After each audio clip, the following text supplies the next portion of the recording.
دیکھیں، تعریف میں کچھ واقعات نہ صرف کہانیاں نہیں ہوتی، بلکہ وہ اسٹریٹجک ذہانت کے شاہکار ہوتے ہیں۔ آج ہم ایک ایسے ہی واقعے کی گہرائی میں جائیں گے، ہجرت۔ اب یہ صرف ایک سفر نہیں تھا، بلکہ ایک انتہائی خفیہ اور پیچیدہ منصوبہ تھا جس نے تاریخ کا دھارا ہی بدل دیا۔ تو آئیے اس ماسٹر پلان کو ذرا سمجھتے ہیں۔ تو اس پورے تجزیے کا آغاز ایک بنیادی سوال سے کرتے ہیں۔ سوچیں ذرا، ایک ایسے ماحول میں جہاں قدم قدم پر خطرہ ہو، آپ پوری کی پوری تحریک کو خفیہ طور پر ایک نئی جگہ کیسے منتقل کر سکتے ہیں؟ 1400 سال پہلے اسی سوال کا جواب ایک شاندار منصوبے کی صورت میں دیا گیا تھا۔ اچھا، کسی بھی شاندار منصوبے کو سمجھنے کے لیے پہلے اس مسئلے کی جڑ تک پہنچنا ضروری ہے جس نے اسے جنم دیا۔ تو آئیے دیکھتے ہیں کہ مکہ میں دباؤ آخر کس حد تک بڑھ چکا تھا اور حالات کتنے سنگین ہو گئے تھے۔ مکہ میں مسلمانوں کے لیے زندگی ایک شکنجے کی طرح تنگ ہوتی جا رہی تھی۔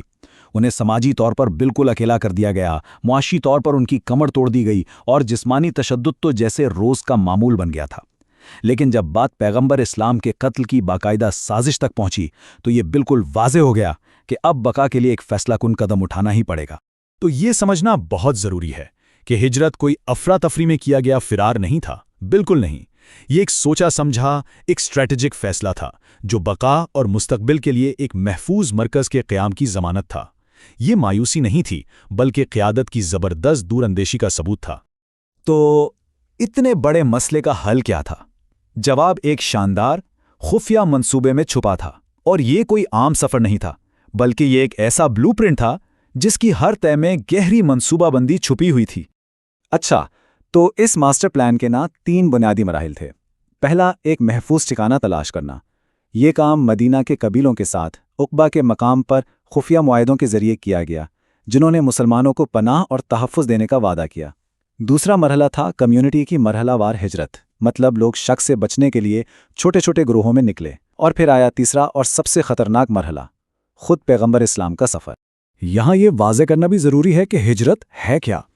تو یہ 622 عیسوی میں ابتدائی مسلم کمیونٹی کی مکہ سے مدینے کی طرف ایک اسٹریٹجک منتقلی ہے، اور یہ صرف ایک جگہ بدلنا نہیں تھا، بلکہ یہ اسلامی تاریخ کا ایک اہم موڑ اور اسلامی کیلنڈر کا نقطۂ آغاز بھی بنا۔ اچھا، اب ہم آتے ہیں اس منصوبے کے سب سے نازک اور سب سے خطرناک حصے کی طرف، پیغمبر اسلام کا اپنا سفر۔ یہاں ایک چھوٹی سی ذرا سی غلطی بھی پورے آپریشن کو ناکام کر سکتی تھی۔ اس مرحلے پر کاؤنٹر انٹیلیجنس کا کمال نظر آتا ہے۔ دشمن کو دھوکہ دینے کے لیے حضرت علی کو بستر پر چھوڑا گیا، روانگی کے لیے رات کے اندھیرے کو چنا گیا، اور راستے میں سامان اور معلومات پہنچانے کے لیے ایک خفیہ نیٹ ورک پہلے سے ہی تیار تھا۔ اور یہ سب کچھ اس وقت ہو رہا تھا جب آپ کی گرفتاری پر ایک بھاری انعام رکھا جا چکا تھا۔ اب ذرا راستے کے انتخاب کو دیکھیں۔ مدینہ کا جو سیدھا اور عام راستہ تھا وہ تو سب کو معلوم تھا، اور اس پر کڑی نگرانی تھی۔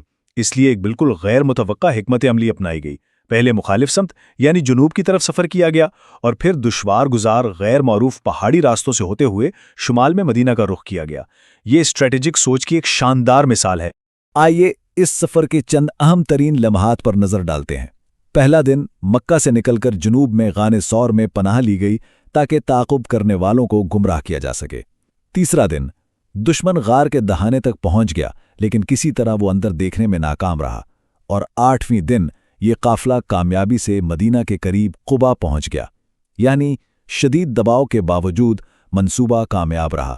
تو اس کامیاب ہجرت کے بعد صرف ایک بحران ختم نہیں ہوا، بلکہ ایک نئے دور کا آغاز ہوا، اور اس کے اثرات فوری بھی تھے اور بہت گہرے بھی۔ اور اس واقعے کی اہمیت کا اندازہ بس اس بات سے لگایا جا سکتا ہے کہ اس کی کامیابی اتنی بنیادی تھی، اتنی اہم تھی کہ اسے اسلامی کیلنڈر کے آغاز یعنی سال اول کے طور پر چنا گیا۔ ہجرت کے نتائج نے تو جیسے تاریخ کا دھارا ہی موڑ دیا۔ ایک مظلوم اقلیت ایک منظم کمیونٹی بن گئی، پہلی مسجد کی بنیاد رکھی گئی جو ایک کمیونٹی سینٹر بھی تھی، اور سب سے اہم بات، میثاق مدینہ تیار کیا گیا۔ یہ ایک ایسا آئین تھا جس نے مختلف مذاہب اور قبیلوں کو ایک ریاست کے تحت متحد کیا اور سب کے شہری حقوق کی ضمانت دی۔ تو اس پورے تجزیے کا نچوڑ کیا ہے؟ بس یہی کہ ایک بہترین منصوبہ بندی اور اس پر عمل درآمد بحران کے ایک لمحے کو تاریخ کا ایک نیا باب بنا سکتا ہے۔ اور یہ بات ہمیں آج کے لیے ایک اہم سوال پر چھوڑ جاتی ہے۔ 1400 سال پرانے اس اسٹریٹجک منصوبے سے آج کی جدید قیادت منصوبہ بندی، دور اندیشی اور بحران سے نپٹنے کے بارے میں کیا اہم سبق سیکھ سکتی ہے؟